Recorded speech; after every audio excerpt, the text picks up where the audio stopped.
జనగాం జిల్లా నిదిగొండ గ్రామ సమీపంలో ఉన్న వాగు నుండి అక్రమ ఇసుక తవ్వకాలు భారీగా జరుగుతున్నాయి. ఇసుకను తవ్వి అక్రమంగా రాత్రికి రాత్రే హైదరాబాద్ కు తరలిస్తున్నారు. గ్రామస్తులు ఎంఆర్ఓ పోలీస్ అధికారులకు ఫిర్యాదు చేసినా పట్టించుకోవడం లేదని వాపోతున్నారు. అధికారులు అక్రమాలతో కుమ్మక్క ఇసుక దందా చేస్తున్నారని గ్రామస్తులు ఆరోపిస్తున్నారు.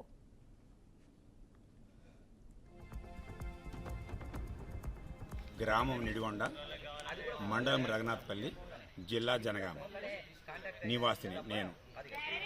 అనగా ఇసుక మాఫియా గురించి కలెక్టర్ గారికి బదిలీ అయిన కలెక్టర్ గారికి రిప్రజెంటేషన్ ఇవ్వడం జరిగింది.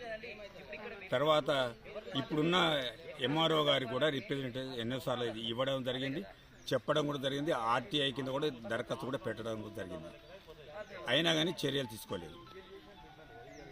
ఇసుక గురించి గత కొన్ని సంవత్సరాల నుంచి కూడా ఇసుక మాఫియా గురించి అధికారులను మోసం చేసి, అధికారులను మభ్యపెట్టుకొని మోసం చేసి దందా చేసి రాత్రి కూడా అధికారులు సీలేసిన దాన్ని కూడా పట్టించుకొని గ్రామస్తులు కూడా పట్టించుకున్నా కూడా అధికారులు స్పందించలేదు.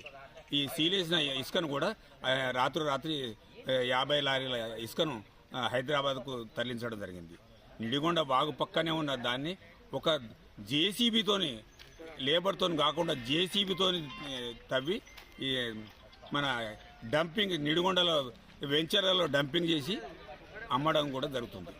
ఇటు విషయం గురించి కూడా ఎంఆర్ఓ గారికి నిన్న కూడా చెప్పడం కూడా జరిగింది. అయినా కానీ చర్య తీసుకోలేదు. దానికి